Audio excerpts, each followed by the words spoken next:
오늘 시장 그야말로 피바다입니다. 우선 코스피 매도 사이드카가 또 발동되었습니다. 3월에만 벌써 세 번째 매도 사이드카입니다. 환율은 1,490원을 돌파했습니다. 2009년 글로벌 금융위기 이후 최고치입니다. 원인은 단 하나. 국제 유가 때문입니다. 기어코 올 것이 왔습니다. WTI와 브렌트유 모두 배럴당 100달러를 넘었습니다. 단순히 바닥길이 막혔기 때문이 아닙니다. 차원이 다른 공급 쇼크가 시작됐습니다. 오늘의 경제 이야기 지금 시작합니다. 지금까지 유가가 오른 건 호르무즈 해협이 막혔기 때문이었습니다. 배가 못 지나가니 기름 유통이 안 된 겁니다. 하지만 이제 상황이 더 심각해졌습니다. 기름을 내보내지 못하니 중동 산유국들의 원유 저장고가 꽉 차버렸습니다.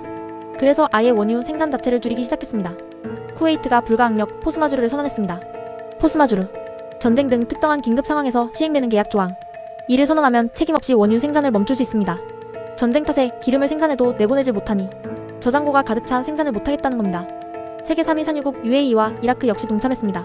산유국들이 앞다퉈 줄줄이 수도꼭지를 잠그고 있습니다. 감산 도미노가 현실이 됐습니다. 전쟁이 끝나면 다시 등산하면 되는 일 아니야? 기적적으로 당장 내일 전쟁이 끝난다고 가정해봅시다. 유가가 바로 정상으로 돌아올까요? 전문가들은 고개를 젓습니다. 불가능합니다. 한번 가동을 멈춘 유전과 천연가스 액화시설, 스위치 켜듯 바로 돌아가지 않습니다. 한번 줄인 생산량을 원상 복구하는데 3개월이 걸린답니다. 리스타드 에너지 미주 상업부문 책임자의 경고, 전쟁이 끝나더라도 유전의 종료와 연식, 생산 중단 방식에 따라 생산량을 이전 수준으로 회복하는 데에 수개월이 소요될 수 있다. 특히 천연가스 액화시설의 경우 한번 끄면 아무런 이상이 없어도 재가동에만 한 달 이상 걸립니다. 당장 내일 전쟁이 끝나도 원유 공급 부족은 확정된 미래입니다. 카타르 에너지 장관은 경고합니다. 몇 주 안에 유가가 150달러로 뛸 수 있다. 골드만삭스, JP모간 등 월가의 경고도 쏟아집니다. 여기에 기름을 부은 최악의 뉴스가 터졌습니다.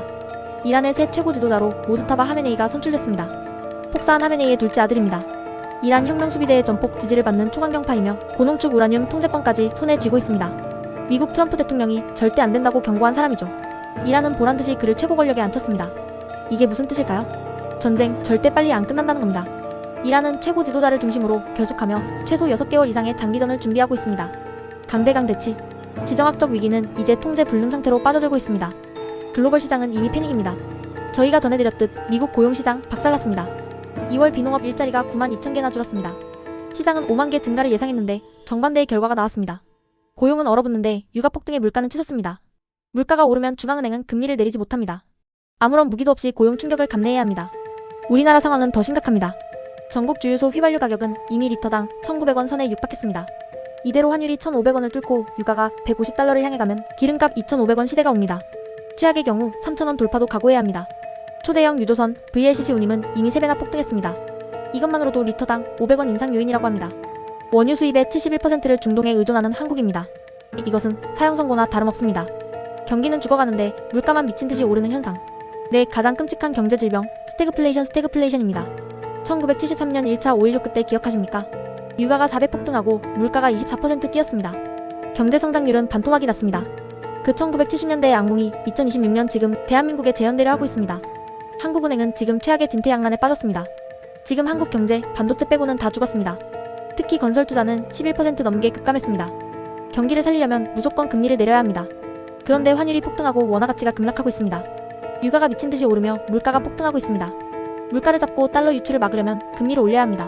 최악의 경우 이 끔찍한 불경기 속에서도 물가를 잡기 위해 피눈물을 흘리며 금리를 올려야 할 수도 있습니다. 산업계도 멈춰섭니다. 산유국 감산의 정유사들은 이미 공장 가동률 하향을 검토 중입니다. 여천 NCC 등 주요 석유화학 공장들 역시 불가항력 선언을 검토 중입니다. 공장이 멈추고 경제는 식어가는데 물건값만 오릅니다. 우리의 월급 가치는 매일매일 녹아내릴 것입니다. 시청자 여러분, 시장의 변동성이 뇌관을 건드린 폭탄처럼 매일 터지고 있습니다. 이란 전쟁의 향방, 산유국들의 추가 감산, 그리고 미국 연준의 결단까지 그 어느 때보다 날카로운 눈으로 시장을 지켜봐야 합니다. 매일 가장 빠르고 냉정하게 중요한 소식만 전달하겠습니다. 구독과 좋아요, 알림 설정을 눌러주세요. 늘 여러분이 꼭 아셔야 할 경제 이야기로 찾아뵙겠습니다. 감사합니다.